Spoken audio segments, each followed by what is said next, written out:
India سے پوچھ رہے ہیں، بہت سی جگہوں میں مساجد کے اندر رمضان المبارک میں غروب آفتاب کے فوراً بعد اذان دے دیتے ہیں اور بعض جگہ 12 منٹ کے بعد دیتے ہیں، اس میں کوئی حرج تو نہیں ہے؟ دونوں غلط کرتے ہیں۔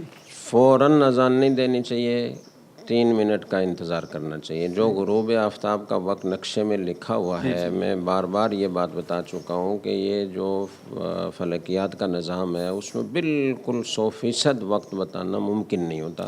یہ ایک تخمینی وقت ہوتا ہے اور اس کا احتمال ہوتا ہے کہ جو وقت لکھا ہوا ہے اس سے 1 منٹ بعد 2 منٹ بعد سورج غروب ہو، اس لیے 3 منٹ کی احتیاط کا مستند علماء یہ فرماتے ہیں۔ ہمارے حضرت والا رحمہ اللہ تعالیٰ مفتی رشید احمد صاحب رحمہ اللہ تعالیٰ بہت ماہر تھے فلکیات میں، تو انہوں نے 3 منٹ کی احتیاط کی ہمیشہ تاکید کی ہے۔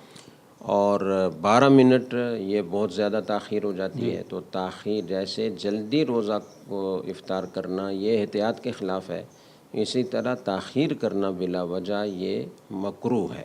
اس لیے 12 منٹ کی تاخیر قطعاً نہیں کرنی چاہیے۔ نقشے میں لکھے ہوئے وقت کے 3 منٹ کے بعد روزہ افطار کر لینا چاہیے اور اذان بھی اسی وقت دینی چاہیے۔ جی بہت بہت شکریہ۔